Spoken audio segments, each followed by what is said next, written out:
அமைச்சரவை மாற்றம் செய்ய முடியாததோட வெளிப்பாடு தான் வந்து ரஜினிகாந்த் அன்னைக்கு மேடையில் பேசுகிறார். அமைச்சரவை மாற்றம் செய்ய முடியலங்கிறதுலாம் ரஜினியோட பேச்சு வெளிப்பாடு. அது சும்மா அது அவங்களுக்குள்ள நட்பு இருக்குது, சும்மா ஒரு நகைச்சுவைக்காக பேசுனதான், ஒரு இதுக்காக பேசுனதான். அது எனக்கு அப்படி தோணல. அவங்க ரெண்டு பேருக்குள்ளே இன்றைக்கி அது ஐயா துரைமுருகன் அப்படி எடுத்துக்கிறவர் இல்லை. அதாவது அவ்வளோ மூத்த அமைச்சர் இருக்கும்போது குறிப்பாக ஒருத்தர் பேர் சொல்லி சொன்னதில் அவர் காயம்பட்டிருக்கலாம் வெளியே, அவர் அப்படி எடுக்கிறது இல்லை. அதுவும் சும்மா அதே நகைச்சுவையாக எடுத்துக்கிறீங்களேன், என்ன இருக்குது, இது ஒரு பிரச்சனை இல்லை. அதுக்கு வந்து கட்சிக்காரங்களாம் இருக்கும்போது இதை போய் ஐயா ரஜினிகாந்த் பேசுவார் நீங்கள் நினைக்கிறீங்க? அமைச்சரவை மாற்றம் செய்ய முடியல, அதுக்கு நான் அவர் இடையூறாக இருக்காரா அப்படி நினைக்கிறீங்களா? அப்படிலாம் கிடையாது. இப்போ நீங்கள் நானே கேட்குறேன், நீங்கள் அண்ணா காலத்திலேருந்து இருக்கிறாருல்ல, அவர் இடைக்கால முதல்வராவது ஒரு 2 மாதம் 3 மாதம் அவரை வச்சிங்கன்னா உங்களுக்கு தெரியும். ஐயா கருணாநிதிக்கு எவ்வளோ உண்மையாக இருந்தவர், நீண்ட காலமாக இருக்கார்.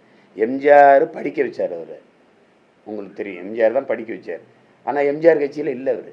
எம்ஜிஆரை எதிர்த்து பேசின ஆளில் அவர், ரகுமான் கான் ஐயா இவங்கெல்லாம் தான் ரொம்ப முக்கியமானவங்க.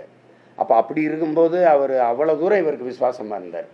இப்போ வெளிநாடு போகும்போது இடைக்கால முதல்வராக அவர் இருந்தால் அந்த அந்த பெரும் அந்த அந்த மூத்த தலைவனுக்கு ஒரு மரியாதை அப்படி இருக்கும். அதில் அந்த இது கூட உங்கள் மகனுக்கு தான் கொடுப்பீங்கன்னா நீங்கள் எப்படி ஏற்கிறீங்க சொல்லுங்கள்? துணை முதல்வராகவே அந்த ஐயா ஒரு வயது முதிர்ப்பு அனுபவம் இருக்குது, அவர் கொடுக்கலாம்ல. பொது மனிதனாக நீங்கள் பேசுங்க. ஏன் அந்த வெளிப்பாடாக இருக்கக்கூடாதுன்னு சொல்லுங்க. ஏன் இருக்கக்கூடாது? எனக்கே இருக்குது, வெளியிலேருந்து பார்க்குற நமக்கே இருக்குது, எல்லாருக்கும் இருக்கும். அப்போ அவருக்கு இருக்கக்கூடாதுன்னு என்ன இருக்குது? இவ்வளோ பெரிய நாட்டில் இல்லாத துணை முதல்வர் உங்கள் வீட்டில் தான் இருக்கிறாருன்னு நீங்கள் தேடிட்டே இருந்தீங்கன்னா அது ரொம்ப கஷ்டம். அதனால் நீங்கள் இதை வந்து வேடிக்கையாக 2 நாள் பேசுவாங்க, அப்புறம் அவங்களே கட்டிப்பிட்டு ஜாலியாக போயிடுவாங்க. அது ஐயா ரஜினியோடு சொன்னார், எனக்கு ரொம்ப நாள் நட்பு, அது சும்மா அந்த நட்பு இருக்கு.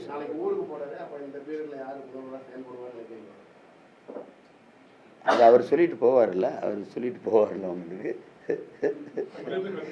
முதல்வர் இருந்தே செயல்படலை, இப்போ இல்லை யாரை நியமித்து எங்கே செயல்பட போகுது?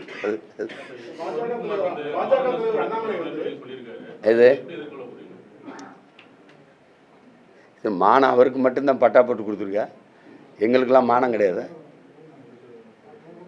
விடுங்க தம்பி, அதை எதாவது பேச்சு.